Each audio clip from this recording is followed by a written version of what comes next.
All right. Well, good morning, everybody. It is Thursday, December 17th, 2020, 3 a.m. And this is the meeting of the Edina Housing Redevelopment Authority. Last meeting of the Edina Housing Redevelopment Authority. Somebody's getting some good feedback there for the calendar year. So, calling the meeting to order. Before we do that, I've got a few things I need to do with respect to the meeting. And we are meeting, of course, electronically to comply with the governor's Safer at Home order and to ensure the safety of all residents and staff. All members of the HRA, the staff, and the presenters are participating from their homes or offices. Before we begin, there's a few things I'd like to cover for those listening in and hoping to participate in certain portions of the meeting, which will be allowed. So today, we don't have any public hearings, but we do have community comment, and community comment will be the only opportunity to call in to provide comment via phone. And if you do decide to call in, remember that you can only talk to us about something that's not on today's agenda or scheduled for a future public hearing. So if you want to speak to a matter that's on the agenda today, you will not be permitted to speak. You can deal with any other matter or except one scheduled for a future public hearing. If you want to call in for community comment, call 800-374-0221, and the conference ID number is 349-5689. 349-5689. You'll be given 3 minutes to speak. Administrative support specialist Liz Olson will be timing the speakers, and she'll let you know if you go over the 3-minute mark. Then we'll need to have you wrap up your comments. We ask that individuals do not repeat information already presented. So to the extent you can avoid redundancy, that would be helpful to everybody. Thanks in advance for your patience as we work to conduct this meeting online using different software types and many people participating from their own homes. We hope, of course, there won't be any issues, but if there are, we'll get them solved as quickly as possible. Liz Olson, would you do roll call, please? Thank you, Mayor. Commissioner Staunton? Here. Commissioner Anderson? Here. Commissioner Fisher? Here. Commissioner Brindle? Here. Mayor Hovland? Here. Next matter on the agenda for the HRA is the Pledge of Allegiance. I will rise to say the Pledge of Allegiance. Pledge allegiance to the flag of the United States of America and to the republic for which it stands, one nation, under God, indivisible, liberty and justice for all.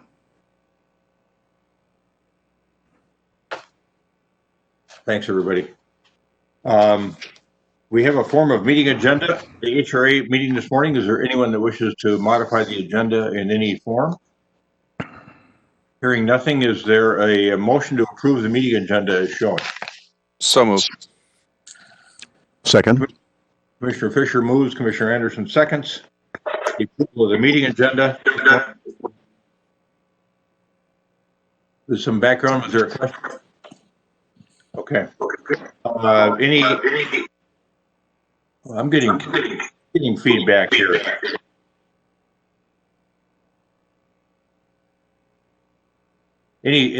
Scott Denfeld, can you figure out what that issue is?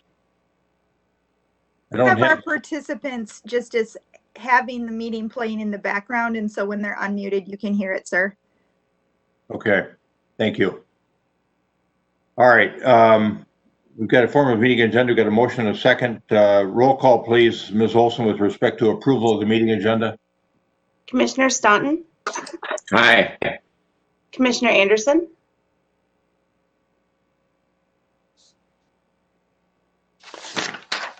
Commissioner Anderson, you're on. Sorry. Aye. Thank you. Commissioner Fisher? Aye. Commissioner Brindle?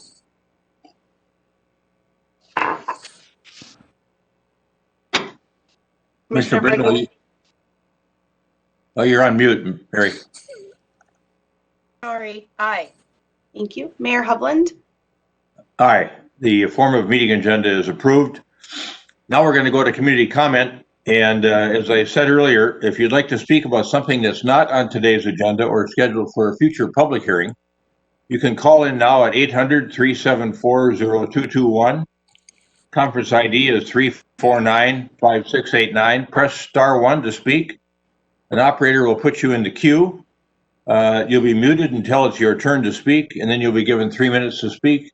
Liz Olson will be the timer for us, and she'll let you know when you hit the 3-minute mark, and then you need to wrap up your comments so that we treat everybody equally with respect to time allocated for presentations. Thank you. Director Benarott, do we have anybody in the queue for public comment? Good morning, Chair Hovland, members of the commission. I do not have anyone on the call right now. As you know, there is a slight delay in the broadcast, so I would recommend we wait a minute before moving on with the next item on the agenda. My clock shows that it's 7:38, so I will watch that clock and let you know when I have a speaker, or 7:39, whichever comes first. Thank you.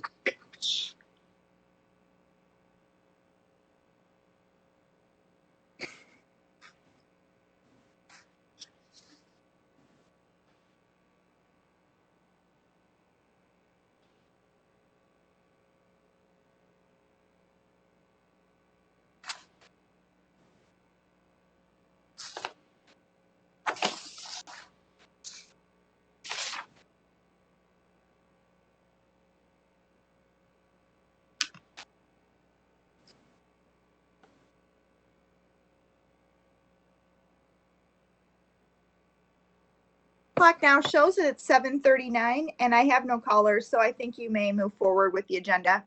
Very good. Thank you, Director Benarott. We've got a consent agenda in front of us. On the main agenda, is there anyone who wishes to remove that single item from the consent agenda? Is there a motion to approve the consent agenda? So moved. So- Member Staunton moves. Member Brindle, was that your second? Second. Yes. Right. Thank you. Thank you. Then second, with respect to the consent agenda.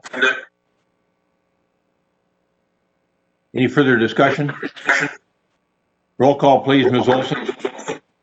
Thank you. Commissioner Staunton, Aye. Commissioner Anderson, Aye. Commissioner Fisher, Aye.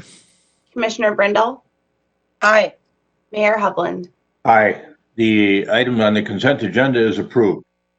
And Director Benarott, would you ask folks that are listening in to stay on mute so that I'm not getting this feedback? Thank you. Now we're going to move on to reports and recommendations, which is the heart of the meeting this morning. We've got a couple of matters there.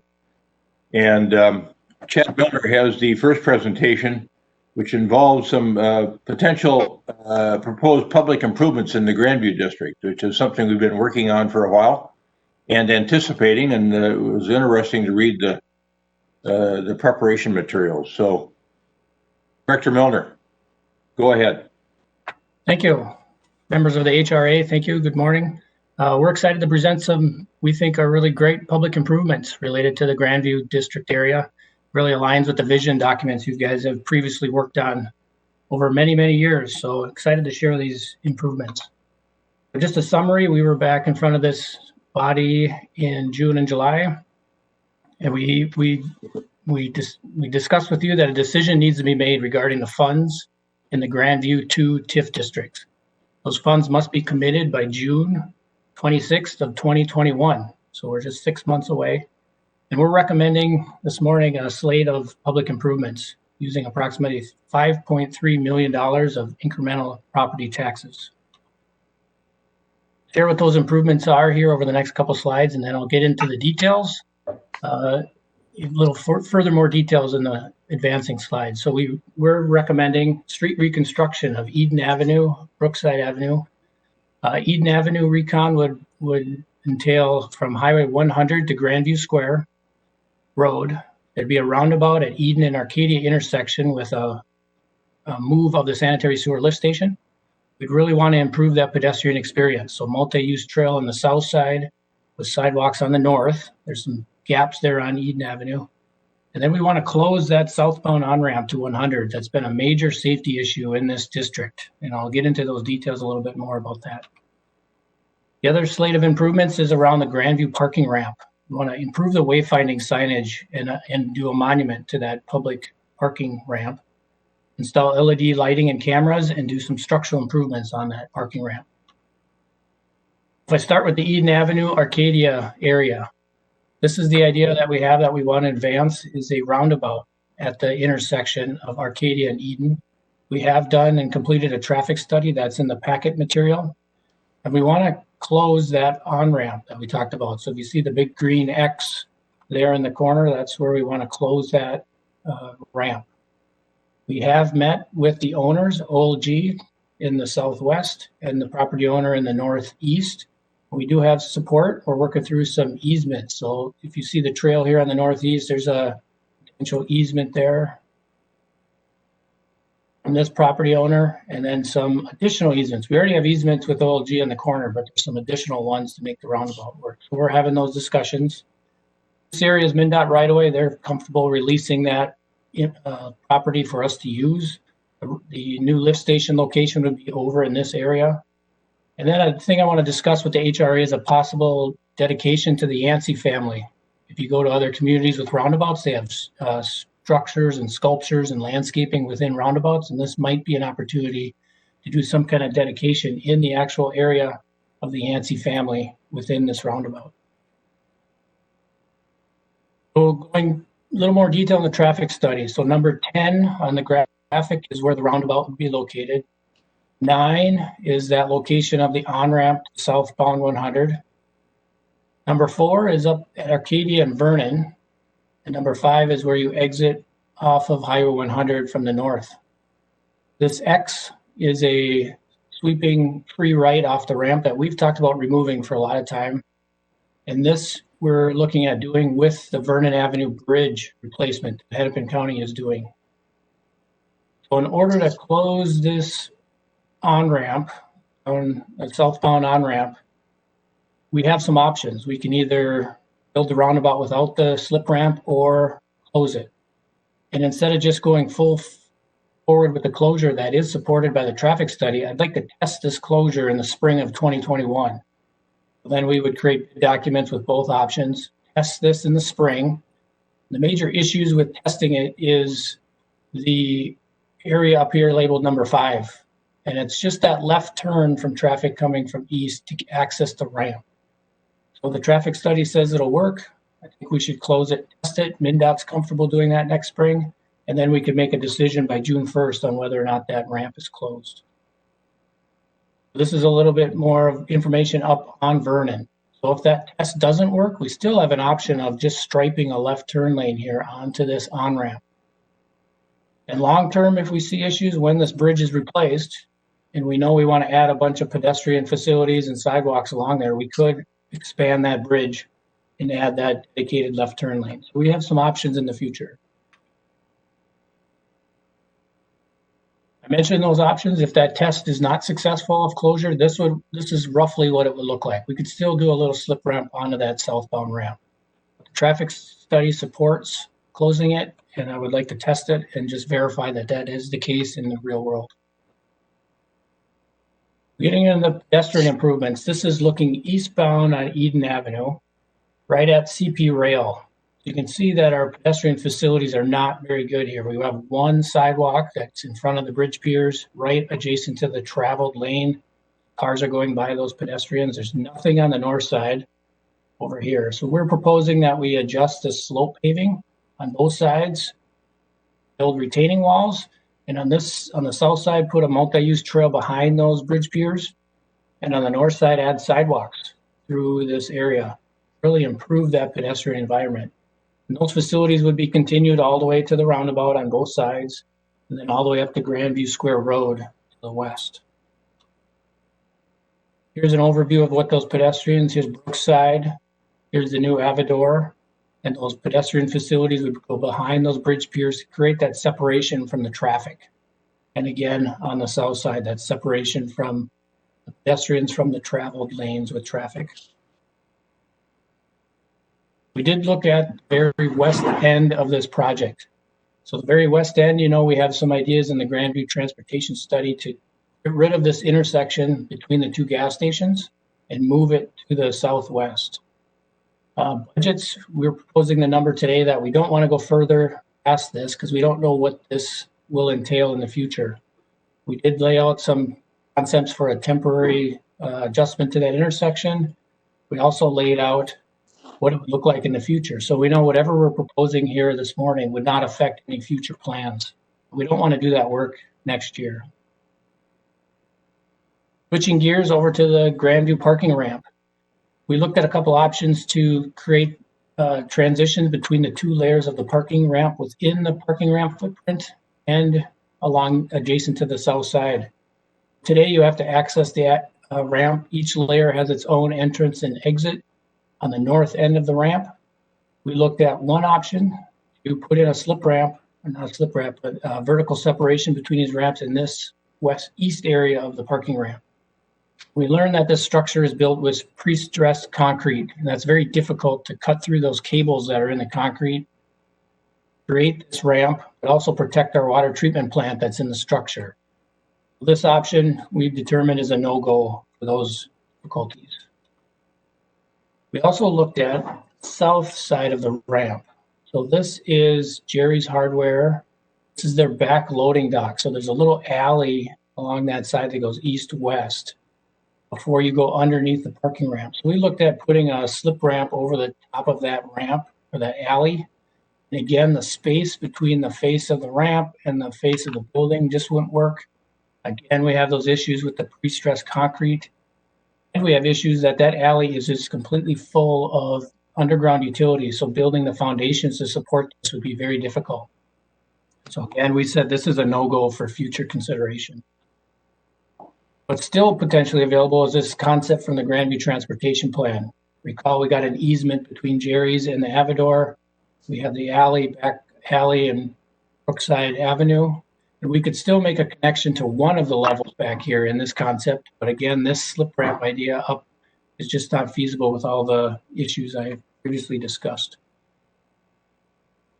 We also looked at proposed pedestrian connections. We know Old Public Works site's going to develop at some point, and we wanted to confirm where that potentially could be placed. The railroad, the graphic here shows that there's a minimum of a 23-foot vertical separation from the tracks to any structure. The only area that would work from a vertical standpoint would be the top level of the ramp. Also note that the right-of-way line is right at the face of the parking ramp. So in order to, if we wanted this pedestrian bridge to be moved anywhere south, we would have to ask for easements from the railroad to put the foundation in their property. And that's most likely not going to happen because we're so close to those tracks. The spot that would work where we could build a foundation on our own property would be this very northeast corner of the ramp. We could span over the railroad tracks and connect to any future development in this area. This concept is just kind of a bridge. There's lots of different options we could go forward with. We could have a covered bridge. We could do a skyway. And then we could also further improve not only connecting to the top level, we could put a stair tower or elevators. But of course, every one of those different ideas comes with more cost. But we know this is probably the best spot and that it's feasible for future consideration. The wayfinding of the ramp. Currently, this ramp is really hidden back here. Not many people know it's a public structure. So just note these locations. So sign number 1 is out on Vernon between the driveway, north driveway to Jerry's and the Walgreens. And there's a current Jerry's sign in this location. The location to note is this number 2 over by Gus Young Lane. And we're considering a monument sign here that's very visible from the intersection of Interlochen and Vernon. And then note the overhead banner signs that are on the ramp itself and a neon sign that's currently located right here. We've met with the Jerry's leadership. They support this idea. And this is kind of the concepts we have at this point. So this is the banner sign that would be up on the ramp as you entered either one of those levels.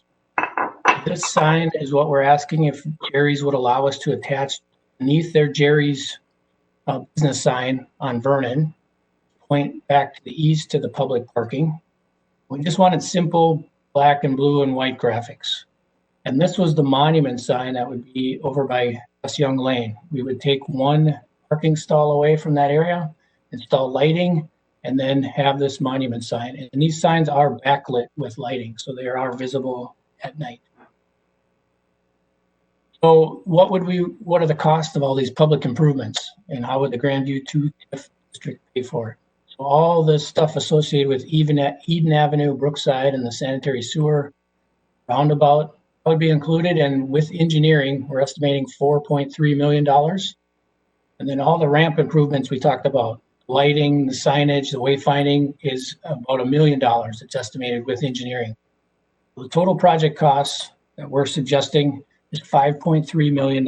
So we're asking for approval of those improvements this morning. Approve the request for purchase with the consultants. That's also part of your packet, and that would include final design, bidding, and construction. And then if number 1 and 2 are approved this morning, I'd love to hear the comments of the HRA about the Yancey dedication in the roundabout, potential next steps. That dedication could occur after the project. We could do that in 22. We're hoping these things could all be built in 2021. We need to be under contract by June, late June of 2021 to have those funds dedicated to public improvements. So with that, I'll stand for any questions from the HRA. That was a presentation, really, some remarkable improvements in that area. Questions from commissioners this morning? Also wanted to welcome our former future city council members, Carolyn Jackson and James Pierce. Thanks for joining us this morning. I really appreciate you having interest in this as you approach being sworn in right after the first of the year. Thank you for being here. Questions from commissioners or commissioners-elect? Commissioner Staunton, and then Commissioner Brindle. Thank you, Mr. Chair. All right, so it's me. I muted then. Anyway. So questions. One is, in terms of TIF funding, how much is left after we do this, or do we use more than we have? Bill, you want to take that one? Yeah, happy to address that one. So the funding source for this is tax increment. Our district is at a sensitive point of time where there's a 5-year rule in state law. So that June 26th date is our 5-year deadline. So monies that we dedicate prior to that deadline, we can use to make these improvements, but that will be it. Anything after the 5-year deadline, we're not able to use those additional TIF dollars. So we've engaged Ellers to do a financial projection. With the construction and completion of the Avador building, this district is creating over the next several years a good amount of revenue, of tax increment revenue. And so we're planning on using about 10 years of increment to repay this 5.3 million debt. And then after that, we would close the district early and put it back on the tax rolls for everyone. So it might affect our next agenda item is. It would, yeah. We're at the point where the 5-year rule is limiting some of our options. Okay. So then the second question is, in terms of the Eden Avenue improvements, you said to Grandview Road. Can you kind of orient me? And then what I'm interested in is, what, if anything, we're planning in terms of pedestrian crossing of Eden in terms of improvements. I know we put the flashing clock signal up further to the west, but I'm just wondering how that all fit to a bigger scheme. Thank you, Member Steiner. So you see the aerial now. Here's Grandview Square Road.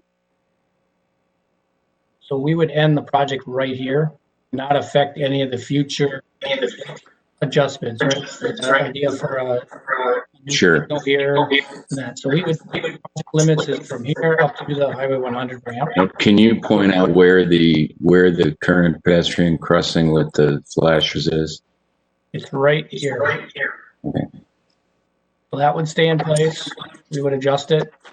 The other crossings would be around that roundabout. Those now that we have sidewalks that are all the way on the north and the south, we would make sure we improve those crossings. So we would use similar crossing techniques such as at the 50 Avenue Roundabout or 70th Street. And we would investigate whether or not we need flashers right away or see the use first, and we can add those later. Okay. And is there, in terms of future, any idea of the plans for the rest for west of Grandview Square Road and for Vernon Avenue? This, in my opinion, I would wait to see if any future development happens, right? We don't know what these two gas stations in the future. We could do the intersection over here at some point. That's not scheduled. That's a project we'd have to coordinate with Hennepin County. So there's no plans yet, but it's still in the Grandview state. And how about an avenue in general narrowing that the Grandview talks about? Yeah, with the Vernon Avenue Bridge project, which is getting replaced in 23, we've had discussions about starting that transition, less lanes heading to the southwest. Again, it's not in our capital improvement plan yet or the county's plan, but we have had discussions and we have to continue to look at those traffic volumes to see if the county would support those lane narrowings or lane reductions. And again, we have some major pedestrian needs along Vernon Avenue. There's not any decent pedestrian facilities along that corridor. Right. So the narrowing of Vernon go hand in hand with the pedestrian outs. That would be my opinion. Do it at the same time. Thank you. Thank you, Commissioner. Commissioner Brindle? Thank you. I will say it is really hard to hear. It's very difficult with the echo this morning to track what's being said.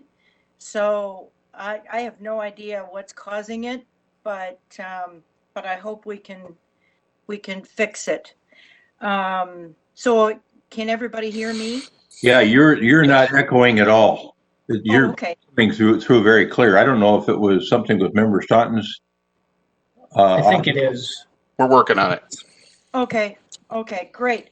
All right, well then, I will just proceed without worry. This is, as I mentioned the other night, this is my last time, so you're going to hear me talk about some of the things that are in Chad's presentation, but also beyond that by a little. Regarding the presentation, one part of the presentation that I did not anticipate seeing is the red X on the 50th Street ramp from southbound 100. I did not anticipate that ramp going away. So Director Milner, can you explain, I think that was like slide 6 or 7, or I can't remember, but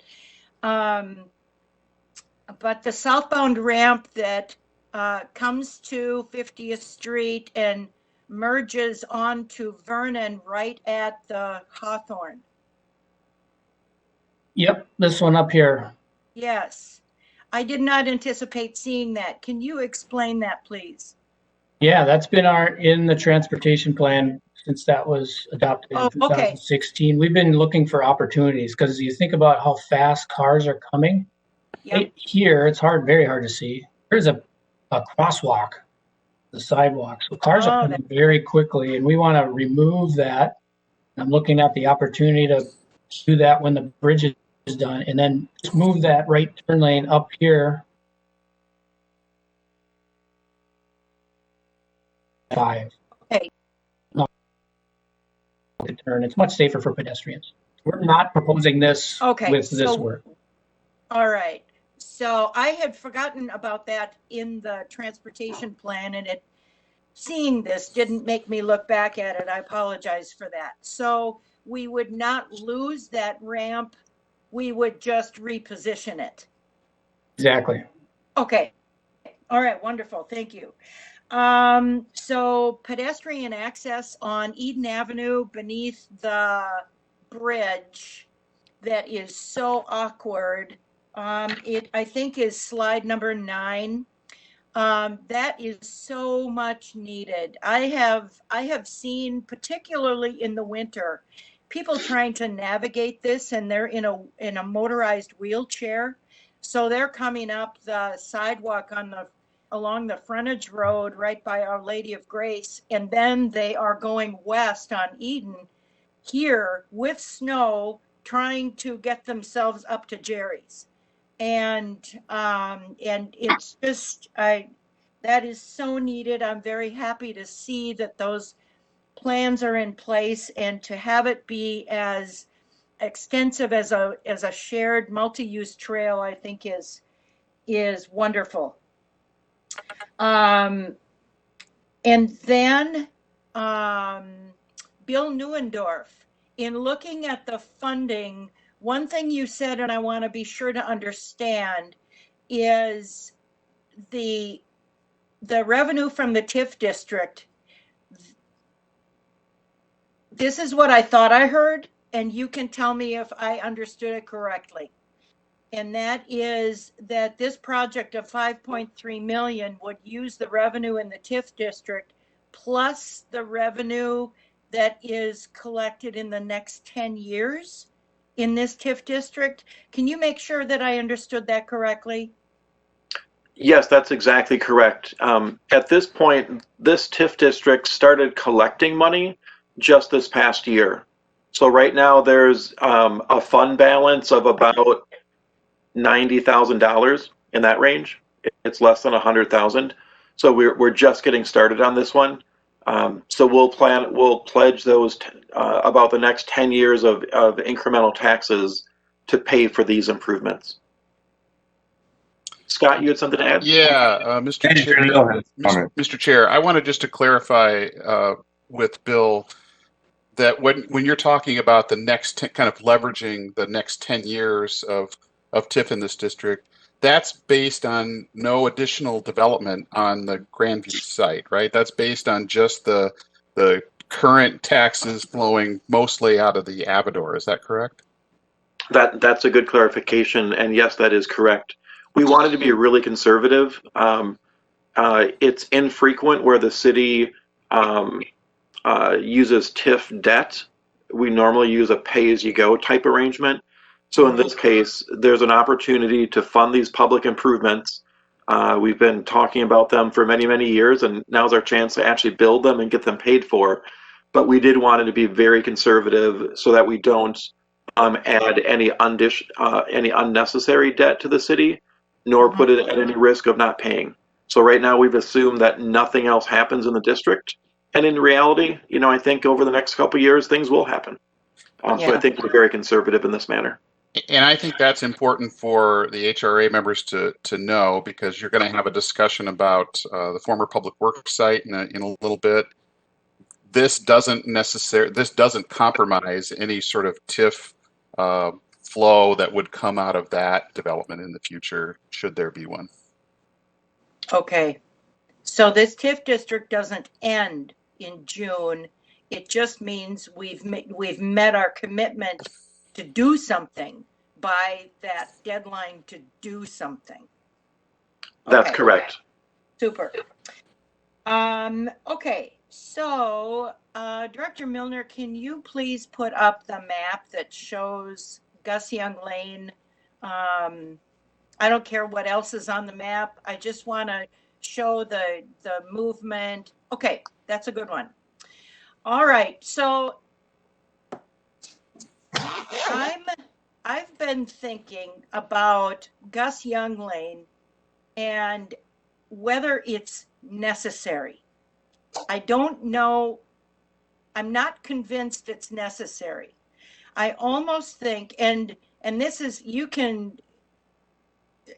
just my thought, but I'm looking at what we could have as a parking pad. And so you're coming over via Interlochen and you come in toward Gus Young Lane, and you would still be able to enter where it says Gus Young Lane. But once you get across the railroad tracks, it could be just one larger pad that serves both Devani's and that shopping center, and not have a street through the middle of it. And so I've been thinking about that ever since the work in the Grandview area started. And I don't know how necessary Gus Young Lane is as a connector, but it seems to me that it could be eliminated, and Eden Avenue and Vernon Avenue would take up the traffic to get east-west, and that area of Gus Young Lane could be dedicated to between the railroad tracks and Arcadia Avenue. It would just be part of that commercial development. So that's been in my mind's eye for a long time, and I wanted to just share that with someone so that if it strikes somebody as a good idea, that it could be considered in the future. All right, thank you.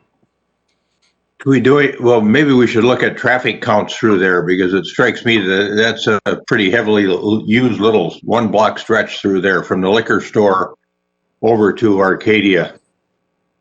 Yeah. A lot of traffic through there going into the Starbucks and then to get over to Arcadia.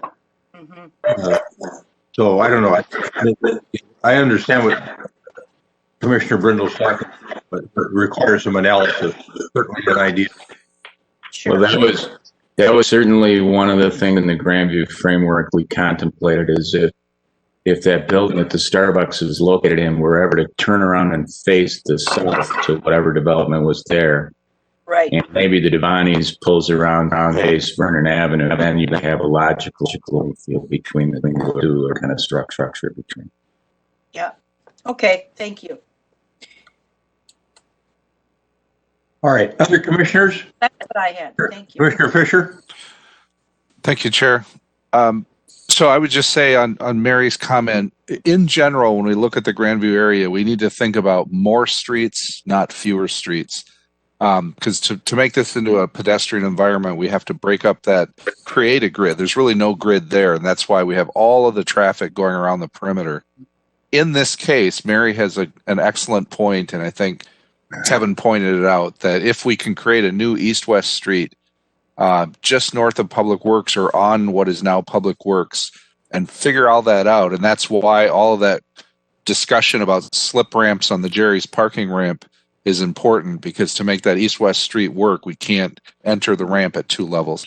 Anyway, long story short, just we have to think about building a street network, but Gus Young could go away someday if we enhance the street network to the south.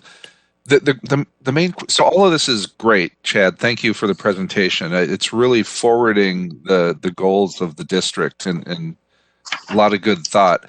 The only question I would ask is where it was back to page 6 that you had in your presentation, and maybe it would be worth bringing it up, but removing the slip ramp that allows us to go south on 100 there is a good short-term alternate potentially, but if you look up where the number 5 is in this diagram or in the aerial, the long-term plan was to have that frontage road elevated between that 5 and Eden, and then so you wouldn't actually enter down into the highway. You'd be on a frontage road situation all the way to Eden, and then make the move down to 100.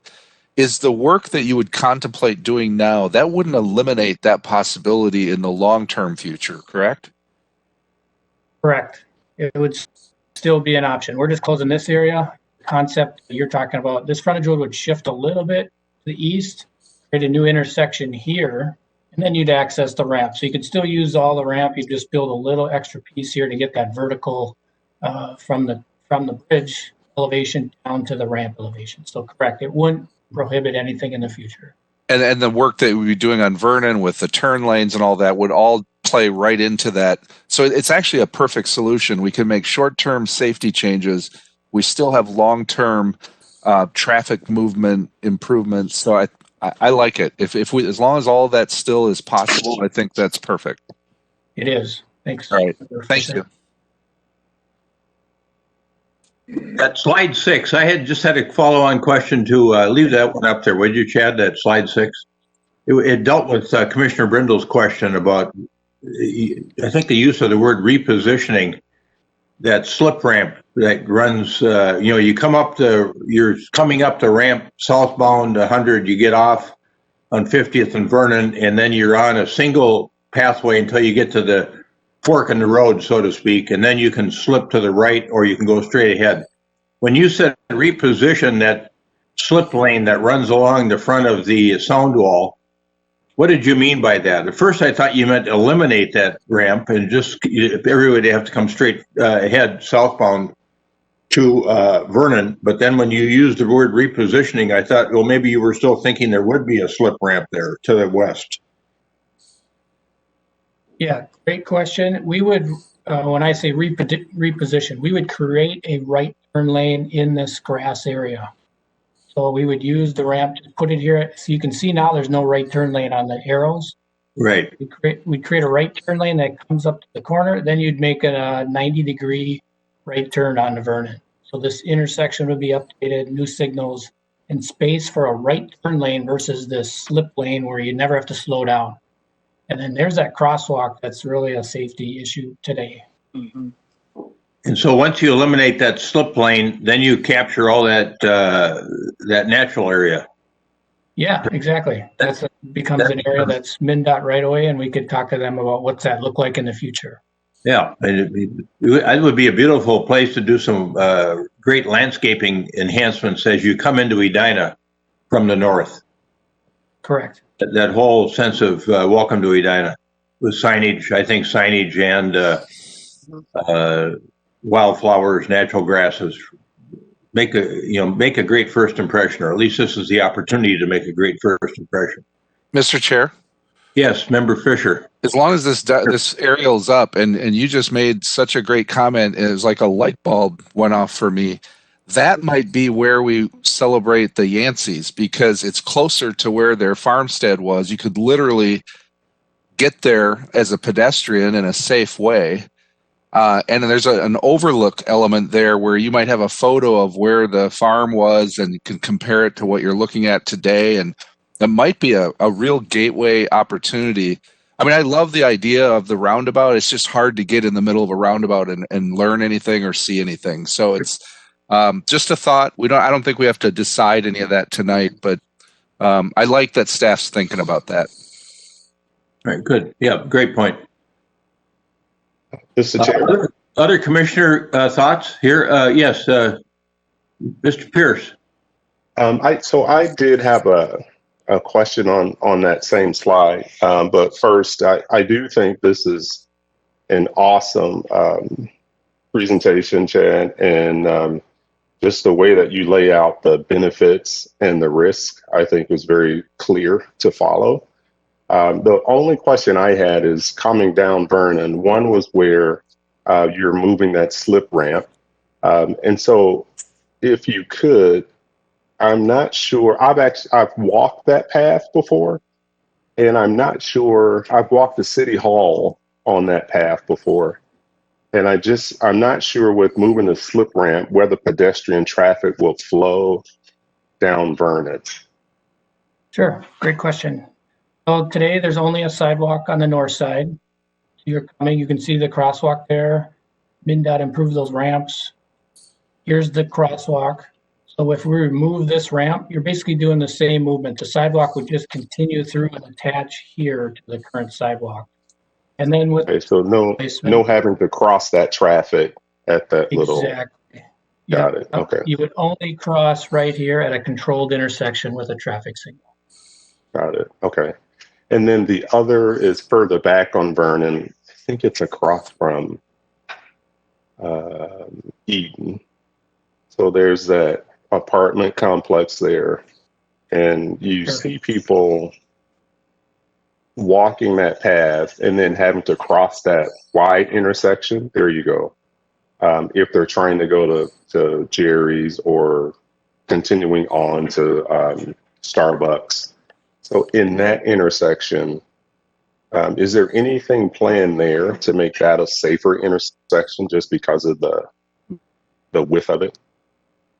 Yeah, we've had lots of discussions on this intersection. So as part of the Avador project, we required them to put in rectangular rapid flashing beacons. So right now, when you hit this corner, you can push a button and they start flashing. And there's painted crosswalks and flashers. So they did make safety improvements. We wouldn't adjust that. We think that's needed at this location. I think the real benefit is when we reconfigure these streets. There's a little bit of a sightline issue in the hill coming down Eden here that creates a little bit of an issue. That's why we wanted the crosswalk on this far side for better visibility. If you think about that future condition, when it goes this way, the sight lines improve so much better and you're not coming down a hill. I think in the long term, that'll make another safety improvement. Perfect. Thank you. All right. Commissioner-elect Jackson, any questions? Commissioner-elect Pierce, thank you. Commissioner Anderson. No questions. Thank you. Thank you, Chair. You know, I just have a couple of questions about the rail line and its interface. I don't have a lot of background on that line. I just wonder if that has future utility. There isn't much. There's very little. It's essentially a freight line at this time, and I know that there's not much traffic on it, not a couple times a day. But is there any future utility for it? Does that tie into transit at all into the future? I've heard a lot of speculation on that, and just wondering what your opinion on that is. I'm not sure we can say. Yeah. I think we. Is that the wrong topic? Yeah, we have opinions, but I don't think that's in our purview with the railroad. And that council has some draft stuff. Okay. Did you say raw or wrong? Mr. Chair, if I'll take a swing at that one. Yeah, good luck. Yeah. So, Commissioner Anderson, you know that line is what's commonly referred to as the Dan Patch line, yes. And there's an active. There's been a lot of discussion going on for many years about how we should redevelop that line as a light rail line or as some kind of commuter line for passenger travel between. Actually, there was a long study between Northfield and Minneapolis about redeveloping that line as a passenger line. There's been a gag rule in effect for many years about preventing state agencies from doing any planning work on it or really even much discussion about it. We have taken the position that we want to preserve that as an opportunity in the future, so we don't want to do anything in the present that would prevent that in the future, but we don't have an active plan to redevelop it as a commuter line for the future anytime in the near present anyway. Okay, that's helpful. It may tie in at some point, undetermined, and what we're doing right now is just tiptoeing around it. That's fair to say. Thank you. I think you'll hear some more about that issue in the next presentation, because I think from a council standpoint and an HRA standpoint, people that have served over the past several years have been clear about their intent to make sure that we preserve space for the potentiality of a future rail station at that location, whether it's a kiss and drop when people come down a vertical stairway out of the Jerry's area or some other kind of setup down there that would allow people to access potential future commuter rail or light rail, whatever gets decided here sometime in the future. But it's a natural passage from Savage all the way to the Louisiana station on the new Southwest LRT. So that could be a spur line. You know, you've heard people talk about it as the Green Hornet line. You've heard it talked about as the main line is Southwest, and this is South by Southwest. Little play on words from Austin, Texas. So it'll continue to remain an issue, I think, for us for the future and for future councils and HRAs. So thanks for bringing it up. Other questions about these proposed improvements? I think, as people have pointed out, a wonderful array of potential improvements. And I think Bill Neuendorf, thanks for staying right on top of this so that we dedicate funds for this work prior to the June 26th deadline. So Would one of the commissioners care to make a motion to approve the public improvements associated with the Grandview 2 TIF district as shown to us this morning and request purchase of consulting services to accomplish these potential improvements? So moved. Second. A motion by Commissioner Fisher, second by Commissioner Staunton. With respect to the motion as stated, any further discussion? Roll call, please, Ms. Olson. Commissioner Staunton, Aye. Commissioner Anderson, Aye. Commissioner Fisher, Aye. Commissioner Brindle, Aye. Mayor Hovland. Aye. Motion's approved. And thank you for all that good work. Thank you, members. We're going to move on to one further presentation here, and Executive Director Neal, it doesn't indicate on my copy of the agenda who's introducing the topic, but we have both Frauenschuh and United Properties with us this morning. As folks know, we went through a process, and I think even our commissioners elect know this, that we went through a process several years ago when we thought about the redevelopment of the old public works site, which is the 5146 Eden Avenue address. It went through, I think, 5 interviews with 5 finalists and chose Frauenschuh companies to work with on potential redevelopment of this area. And over the years, we've had fits and starts on potential ideas on the site, a combination of public and private uses. And now we have Frauenschuh companies coming back to us, even though they're no longer under contract with us, and United Properties with them as a potential partner to talk about an idea they have for the use of this approximate 3.3 acres, which will include some public and private uses. So I'll go to Executive Director Neal or Mr. Neuendorf to introduce the topic. Thank you, Mr. Chair, members of the Commission. We're here this morning to kind of further implement the discussion that we've had with you about the future of our former public works maintenance site in the Grandview district. I won't get into the history, at least in the last decade, of our various attempts and discussions that we've had about the redevelopment of this site. I think we should do that at some point in the future before we take the next step. But you have asked staff to reach out to Frauenschuh and their partners at United Properties to get a closer look at what their particular proposal is for this site. I think from and so we have lined that up with them today, and we're happy they're able to join us today to do that. I think from a staff perspective, what we have talked with you about before is I think we all agree that we'd like to see this site redeveloped. I think we have general agreement for what we'd like to see on the site. I think where staff and HRA and the Commission have diverged is really just how do we execute to get to that end goal.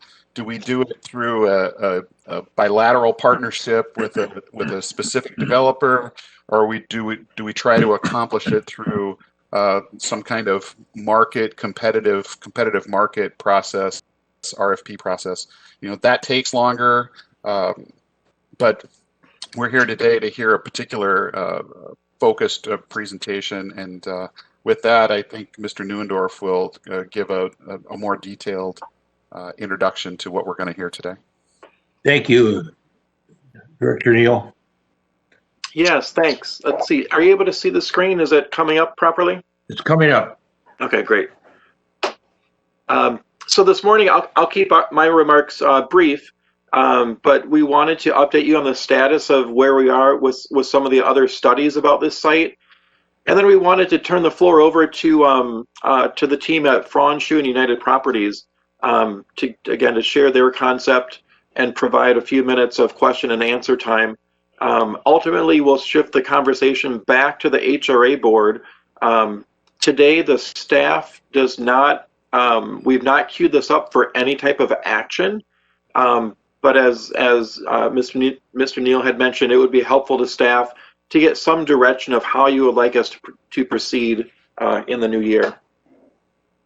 So again, just for, this seems obvious at this point, but the site is about 3.3 acres. We took a pause on redevelopment planning back in late 2018, early 2019. So this site's been inactive. There hasn't been anything done for almost a couple years already.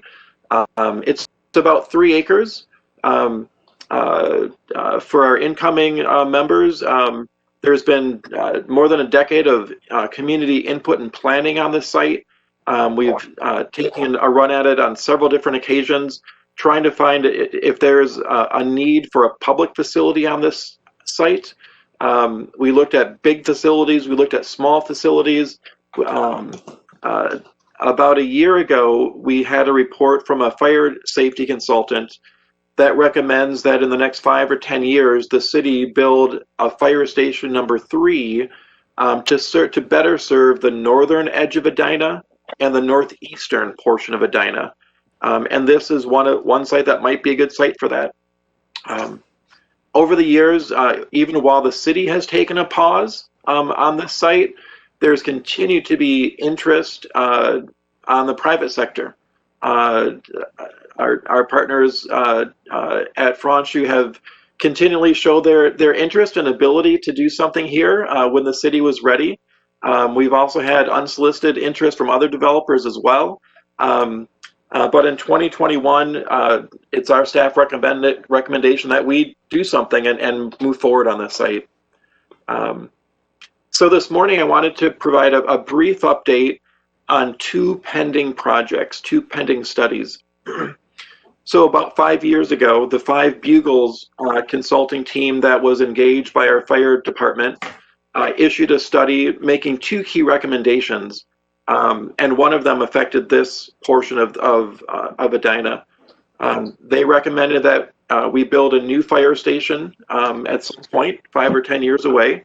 And this site at the former Public Works location on Eden, this is one of 3 sites that made the short list for the fire department.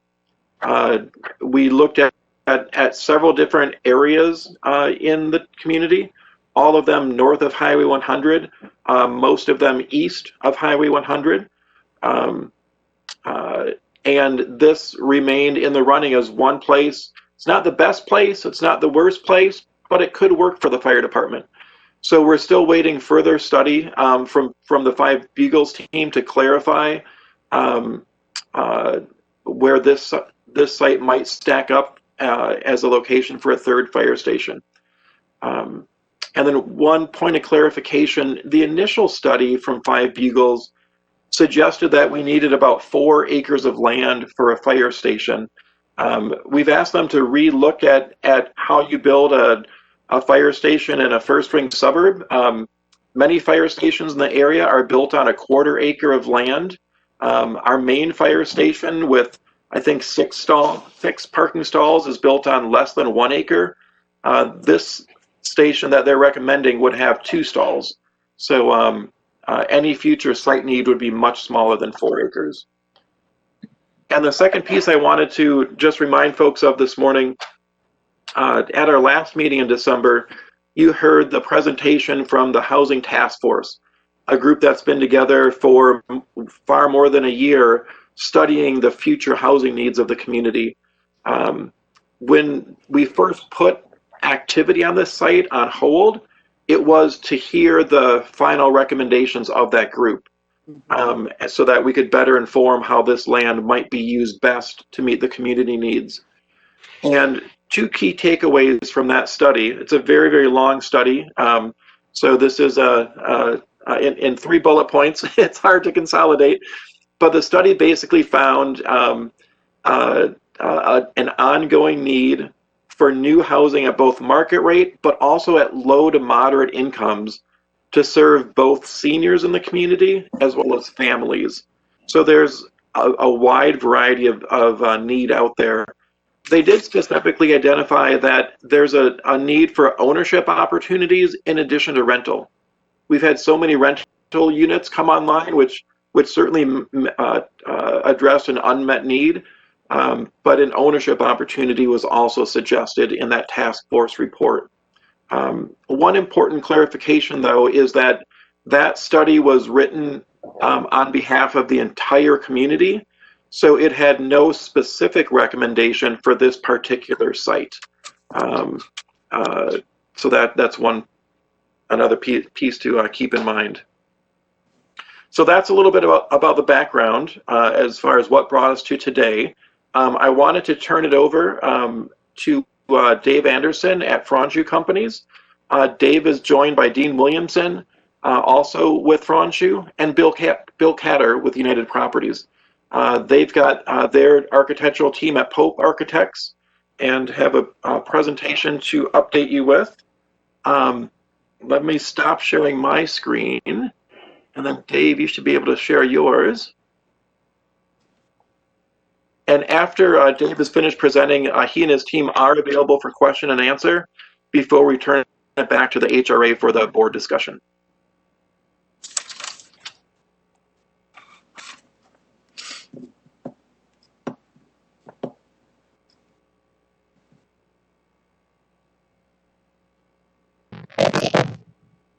Great.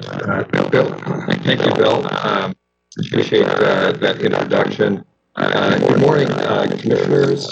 Boy, Dave, you got a terrible connection here. You just scratching his speak. Yeah, Dave, I'm wondering. Dave, I'm wondering if Bill knew. Dave, I'm wondering if Bill knew. Bill Catter, what are you trying to say? I'm wondering if the city should share the presentation from your end so Dave doesn't overload his internet. I'm happy to try that. Another thing we could do, Dave, is you could call in using the telephone number for your audio and then just watch the meeting. So kind of have two technologies going. We'll try that.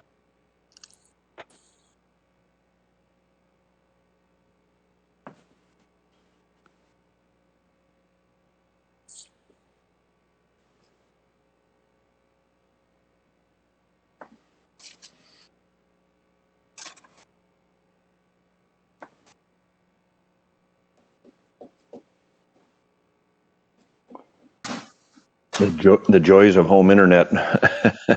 Thanks for your patience.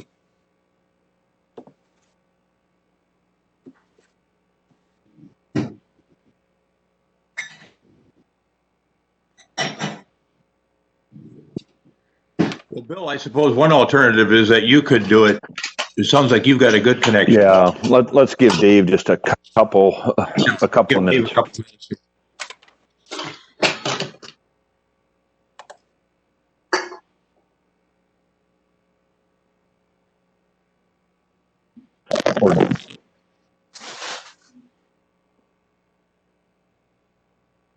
Am I doing any better there with my connection?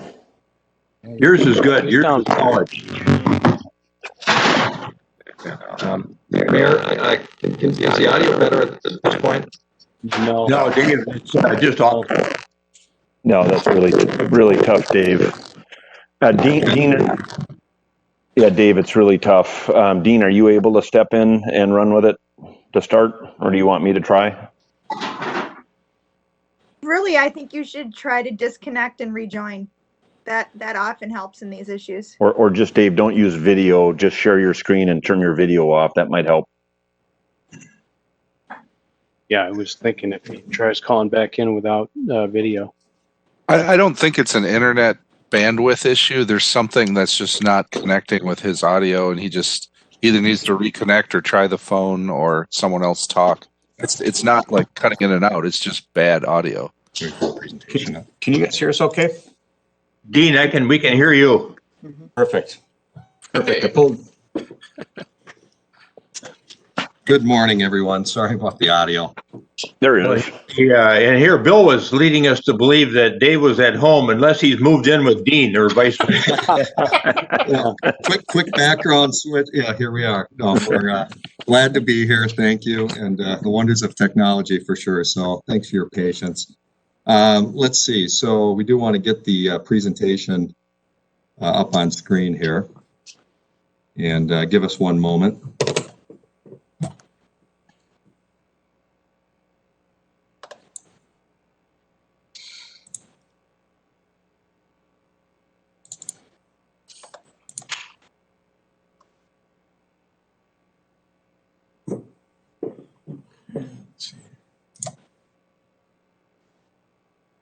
Screen one.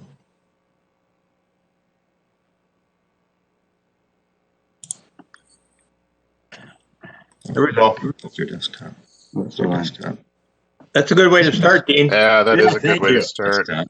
Aw. All right. Yeah, move this over here. Close this down here. Okay, so let's go back here.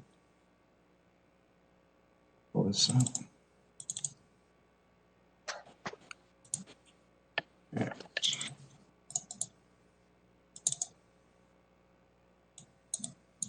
Okay, let's see if I can get this. I think we're sharing here. Drop down here and hit stop sharing.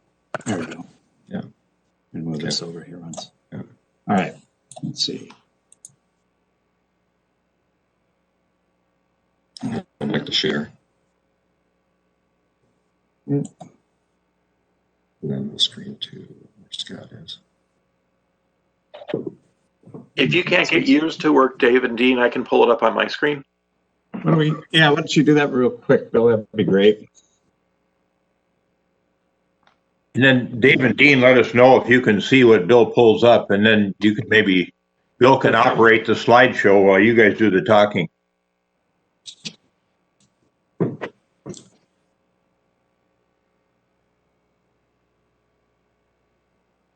Perfect. There we go. Thank you. Excellent. Well, thank you, and thanks again, Bill. And just briefly, again, thank you for the introduction, commissioners. Great to be with you, staff, incoming commissioners, Jackson and Pierce. Greetings, and thanks again for the time. We have just about 15 minutes of presentation outlined. As Bill mentioned, we have our team gathered here, so we're available for questions, and excited to walk you through what we, I think, as Bill has introduced, as our continuation, really. You know, as we've looked at this, we've viewed this as a lot of work and backdrop. And Mr. Milner's presentation just before we started here is exciting, really, because it brings us back to, over the course of the last several years, a lot of the infrastructure improvements and strategies that really position the Grandview site for the future. So we're excited to jump into it and give you an overview of the concept and a vision for the Grandview site. Just real quickly, the collaborative development process, I think there's a familiarity with that, how we entered the discussion some number of years ago.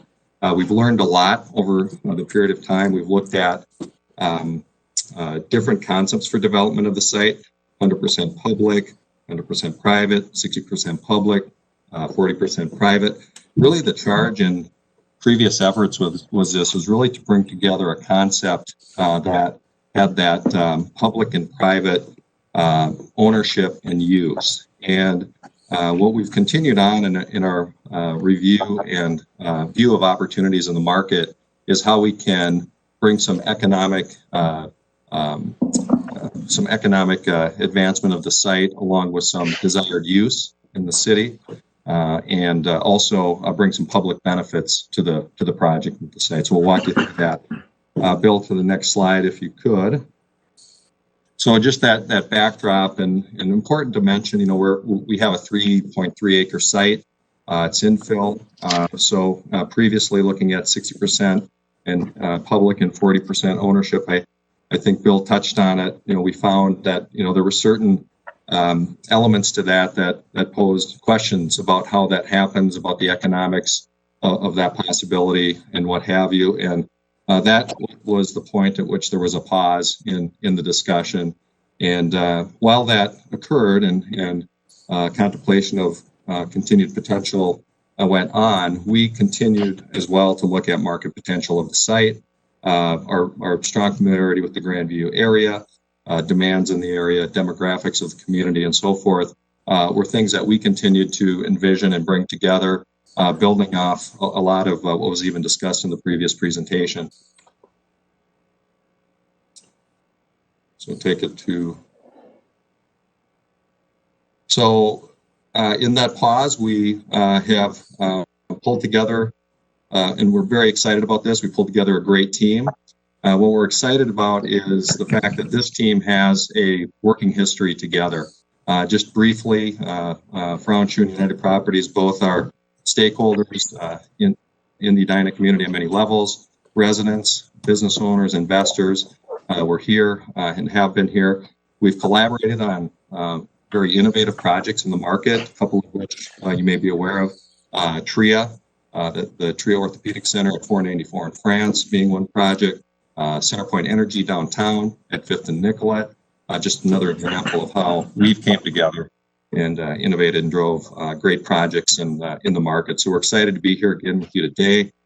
Pope Associates, of course, a firm that we both have done extensive work in the market with, both on the residential, medical office, and infill redevelopment side. So excited for their role. A couple of the others that have joined with us that you may be familiar with, Link Associates, both a local national engineering firm, and Stantec, an international engineering and infrastructure firm, really to bring some innovation and great ideas forward. Confluence Landscape Architects, and Musicant Group, which is an activator of public and private spaces where communities gather, and we're excited to bring them into this vision as well. So that's our team, and we're here to answer questions as we get into that part of the discussion. So we'll jump to the next piece. Just a quick introduction of the project, and we'll jump in. Really to hit on the components, the pieces. It's mixed use, senior cooperatives, which we'll touch on here in a moment. Our team at United Properties. We'll talk a bit about the medical office and our vision for health and wellness in the Edina community. It's really a catalyst that we see in a cornerstone. And then civic elements, which we'll chat more about. But those are the three driving elements to this, and a lot of exciting things surrounding it. We want to talk to you about the moderate scale and density. We think that's important, that this is a site that wants and will benefit, as will the district and the surrounding infrastructure, by that moderate scale and use. The low traffic generation, we'll talk a little bit about that too. We think it fits. And then the enhanced connectivity and walkability in the district. Many of those topics were touched on by Mr. Milner here in the earlier presentation. But we will talk about some items that we've very much aligned with, as we've learned over the years working with you and working with the team at the city. That includes infrastructure and sustainability. I'll turn it over to Alex Hall and Bill Catter, and they'll walk through the cooperatives. Good morning. Yeah, good morning, commissioners and Mayor. Bill Catter here from United Properties. I'm going to start us off, and then I'll introduce Alex Hall from United Properties, and he'll take the specifics. Just a few opening comments. First of all, as Dave says, we do have a history of collaborating both with Frauenschuh and with Pope Associates, the architecture. We've done a number of projects with both groups. And quite honestly, as some of you may or may not know, we've also had a great history with the city of Edina. Years ago, we developed and still own Centennial Lakes, which was a great example of a public-private partnership undertaken with the city and a developer. And, a comment was made in the earlier session that would this project be better suited and executed through a public-private partnership or through just a kind of an RFP process to the community? And I would argue that the public-private partnership gives the city here an opportunity to help control and shape the vision that you want for the public spaces and the overall product look and feel. And we have a very successful track record doing that with you at Centennial Lakes and with other cities in the metro area. I think you'll find that we are very anxious to help make the community better with the projects that we do. Alex Hall is our most experienced developer he has done 16 of these Applewoods in and around the metro area. Unfortunately, we have not done one yet in Edina, but we're hoping here to convince you that this would be a great location for that. And, it's a highly desired product. I think you'll see that it really does have a life cycle place in every community. And I just want to put in a plug here. These projects that we do, these Applewoods, always sell out very quickly. There's high demand. And being a resident in West Edina, I frequent this Grandview district all the time. And I do think it's it's missing more residents that live in the heart of this district to take advantage of the retail and walkability elements you're all discussing right now. So I think introducing home ownership in this area is a huge potential win. So with that, I'll hand it off to you, Alex, and take it from there. Well, thanks, Bill. I should probably check my audio here since we have had some issues. Can everyone hear me okay? Thumbs up. You're good, Alex. Perfect. Thank you. Well, good morning, everyone.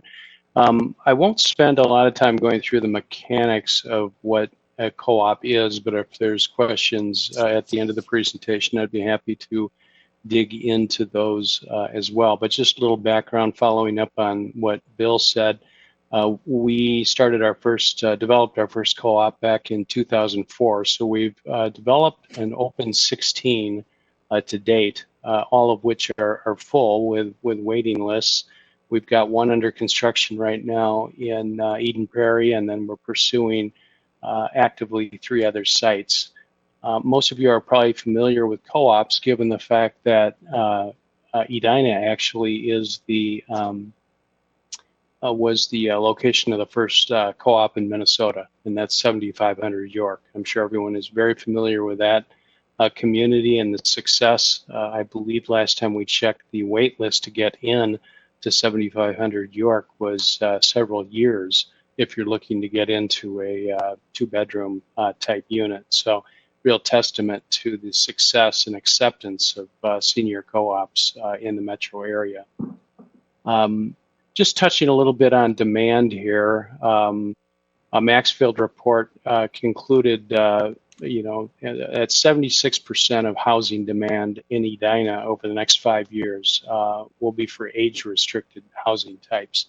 And this certainly isn't just Edina, it's really something we're looking at across the nation and certainly in the metro.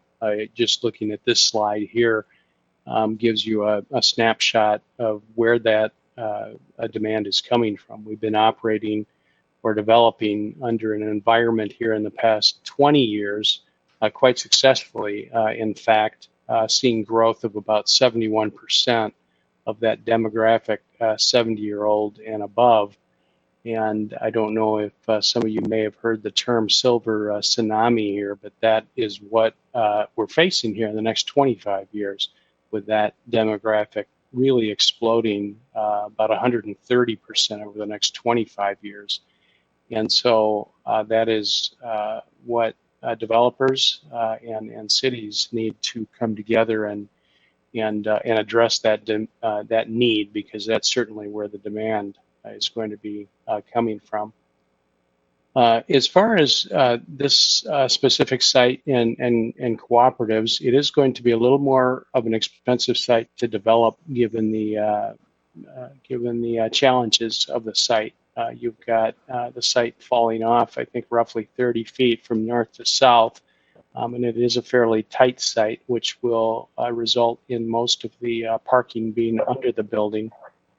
But from a relative affordability standpoint, we feel pretty good about it. We think that homes will be starting at just under $500,000, and relative to area home values, the median owner-occupied home value in Edina as of last year was approximately $465,000, and about 40% of homes in Edina are valued at over $500,000. So our co-op units will certainly be attainable for folks looking to sell their homes, stay in Edina, and move into this type of housing. Senior cooperatives, they address a need for alternative life cycle ownership that was identified in that Edina Housing Task Force report that was noted. That report specifically recommended an additional 360 independent senior units over the next several years. So this co-op would bring 90 plus independent units toward that goal. And then finally, the really connection between existing housing and co-ops really can't be overstated. The best way to open up single-family homes and options for folks looking to move into Edina is through turnover. And this is the case in any city. Seniors that are looking to move out of their single-family homes, they want to stay in Edina. That's where their family and friends are. If there aren't good options for them, they tend to stay in those homes longer than they might normally choose. So creating alternative good options, such as a co-op, allows them to sell their homes, stay in Edina, move into this type of facility, and that frees up houses then for new families to come in and invest in that housing stock, as well as energizing the schools, because they often bring in school-aged children as well. One last thing to stress before I turn it back to Dave.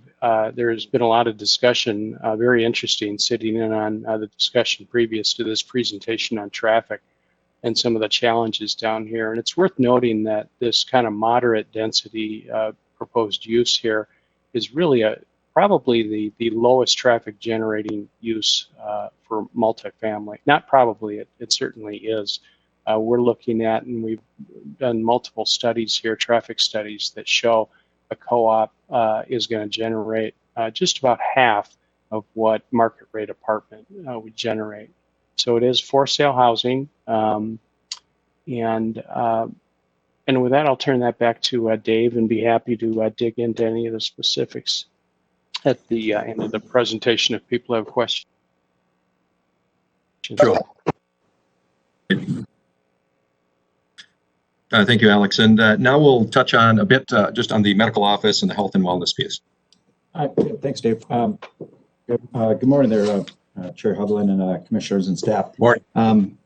Alex, it looks like you caught on to the rest of the club here with the headsets. That's something Dave and I are going to have to look into too to join the club here. But as it relates, and thank you for again, we're excited to be part of this, as Dave mentioned, and working with our United Properties here has been a longtime partner. We've looked at this property, as you guys know, a number of different ways, and specifically to the south portion, as we're getting into the medical component of it. It started, we've looked at the full gamut from art centers to apartments and alike, and we've always gravitated towards the medical and the health and wellness component. As some of you folks may know, at Frauncher here, we've had an extensive history in the medical industry, really jumping into that in 1988. We've done medical projects in 37 of the 50 states, and obviously have a pretty extensive footprint in around the metropolitan area, including all the Park Nicholas Methodist Hospital to the north, Fairview down in Burnsville, an extensive bit, actually developed St. Francis Hospital down in Shakopee. And as Dave alluded to earlier with Bill Catter, we did the TRIA project and the like. But we continue to be very bullish on the medical, and especially from a off-campus basis. Obviously, we're going through a very unique period, unlike any of us have ever seen before with COVID, but the demand for medical continues to rise. It's always been a industry that continues to morph and grow. Although we are starting to see some things like virtual health come into effect, which is great for these groups to remain efficient and so forth.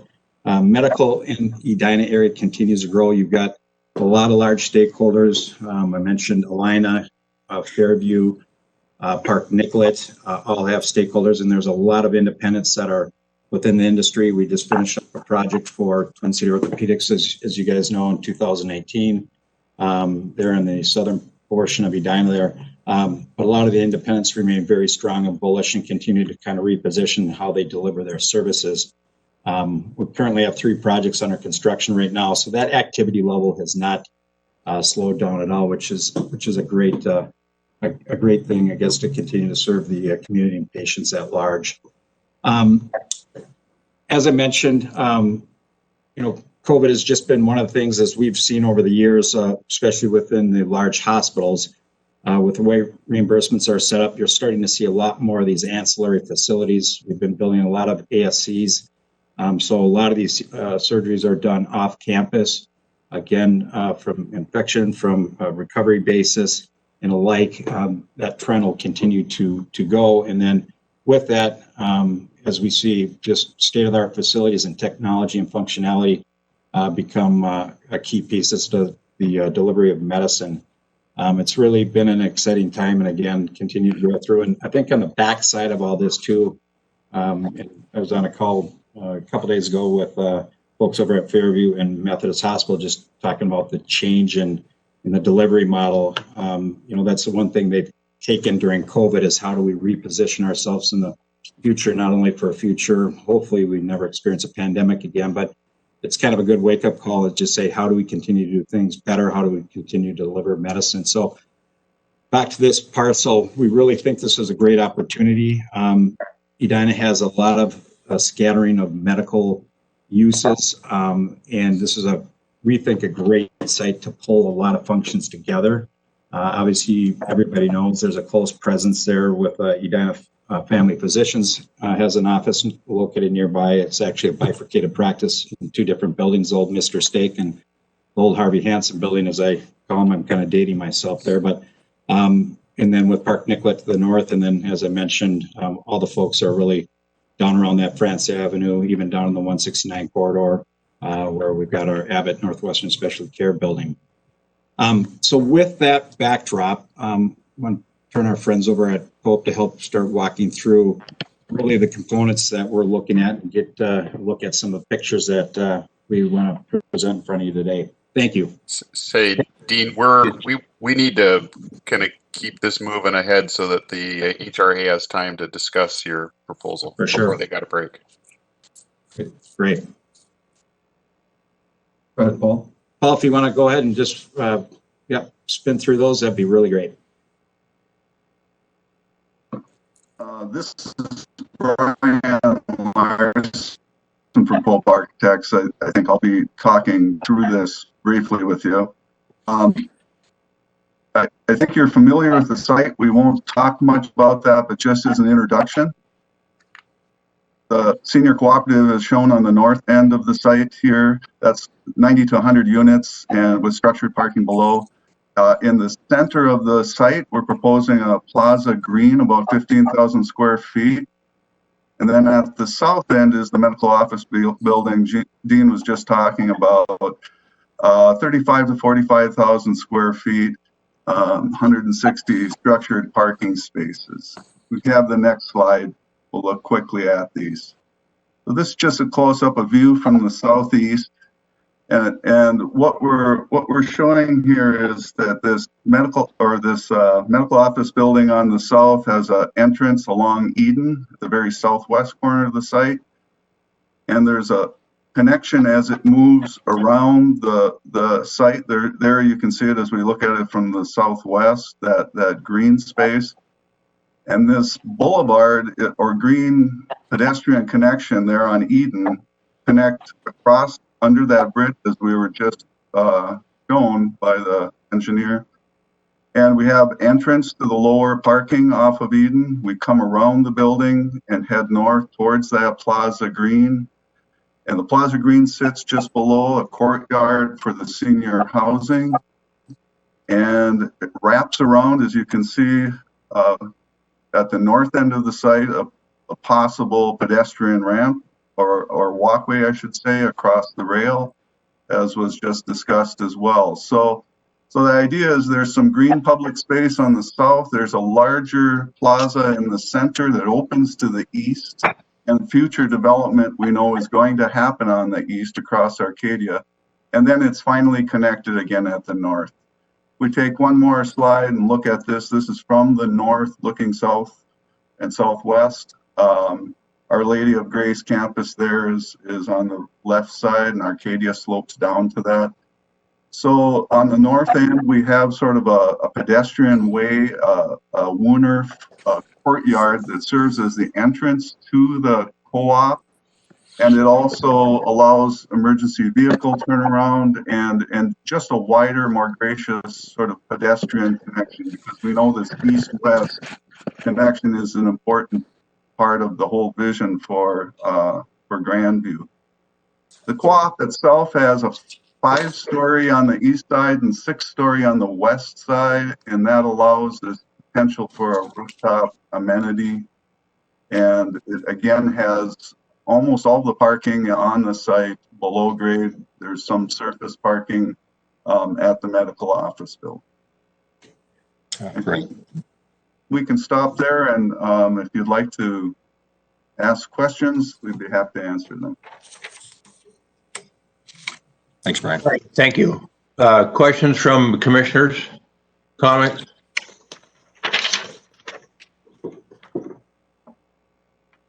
I do. Commissioner Brindle?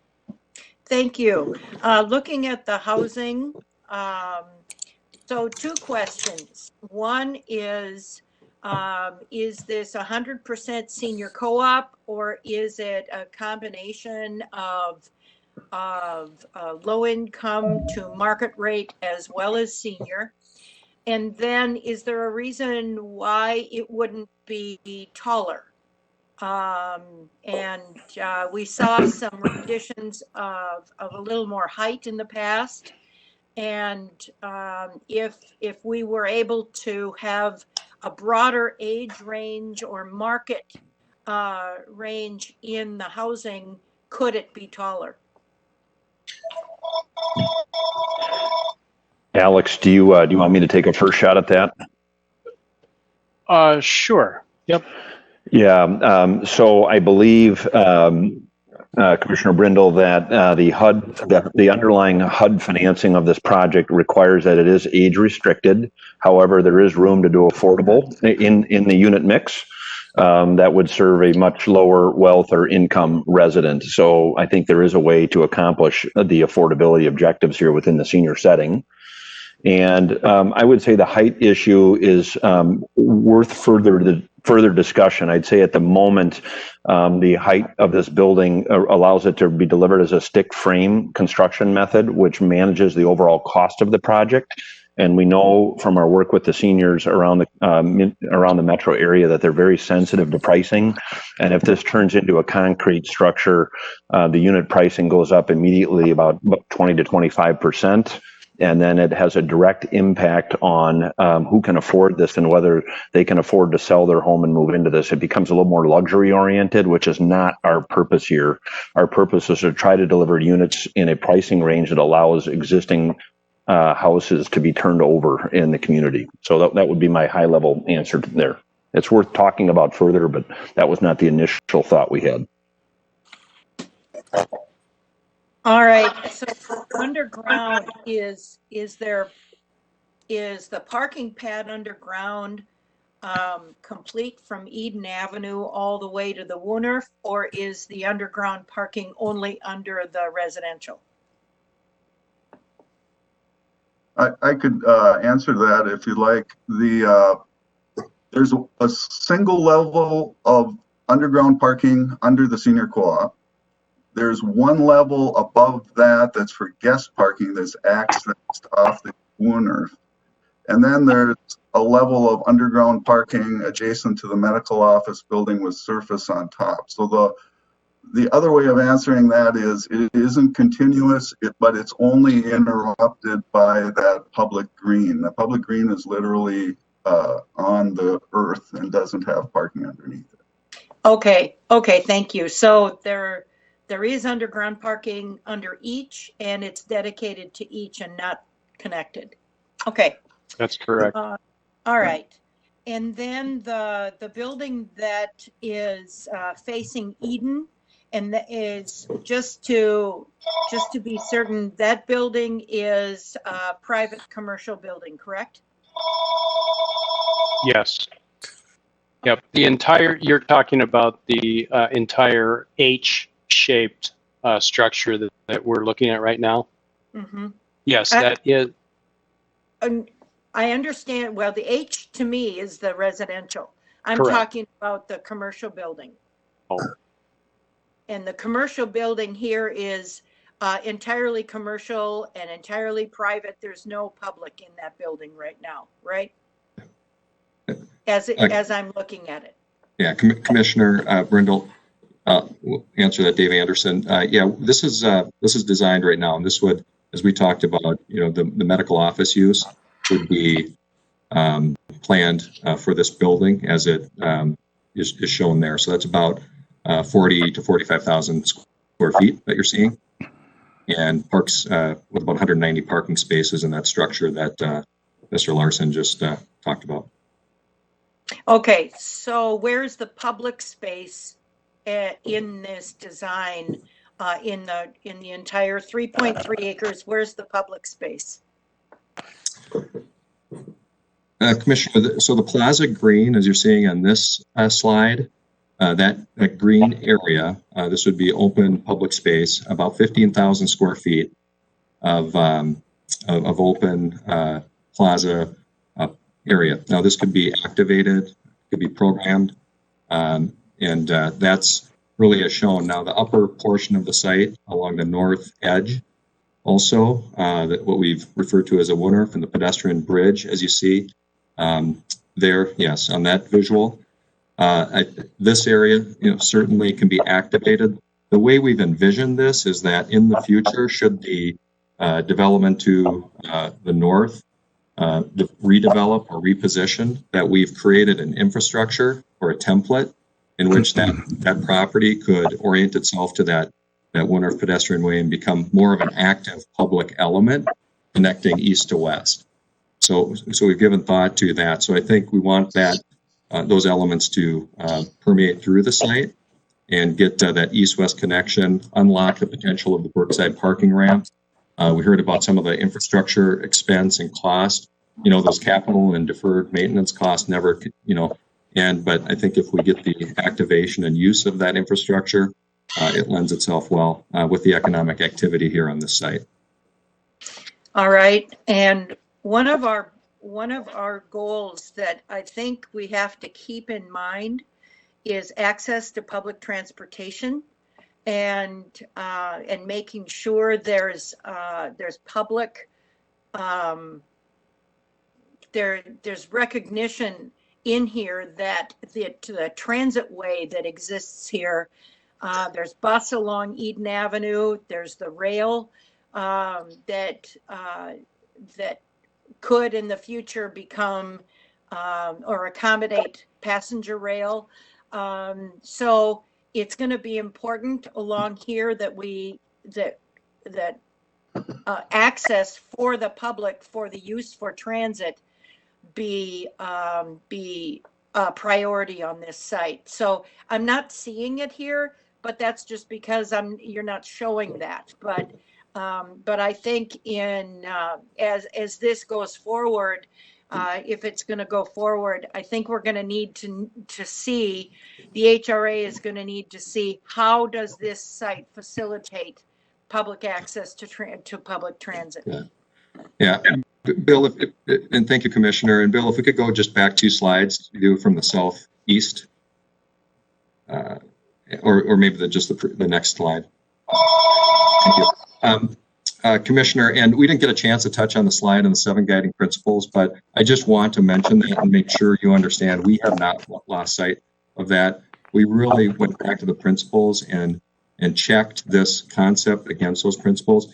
Transportation and multimodal ways of people moving about into this site is really a great opportunity is how we've envisioned it. So you see in the lower portion of the site that ability for Eden Avenue with bus transit or other kinds of mobility transit to serve the site.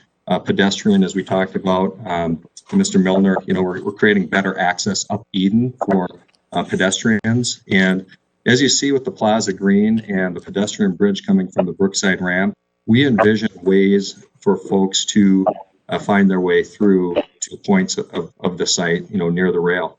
As that gets studied and opportunities, we also know Brookside Avenue and in the west side of the site present similar opportunities, but we see both sides of this relative to that mass transit being potential, but that includes bike, pedestrian, bus, and also mass transit.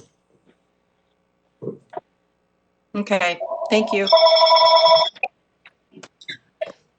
Other commissioners with questions? Mr. Chair. Mr. Chair. Yes, Commissioner Fisher. I mean, I guess what I'd like us to focus on is, I mean, this is an idea that this team is presenting in terms of a use on this site, and the question is, should we move forward with this discussion or do an RFP? I don't want to spend too much time noodling on a design that's literally just a concept for us to talk about in a very big picture. I think it's more important just to talk about, are these uses appropriate? Is this team a team we should work with, or should we do some other thing? And to that point, I think, do these uses make sense for me on this site? Yes. My personal opinion is that this team, and I've always had a bias on this of picking a partner and drive. This is our property. The best way to get what we want out of the property is to have a partner and work out a solution. So I've always had a bias towards that. I still do. I look at, is this a partner that has an interest that would be aligned with ours? I think we have an opportunity here for a development partner that's got incredible ties to our community, and more importantly, to when I look at the medical use that they're pursuing.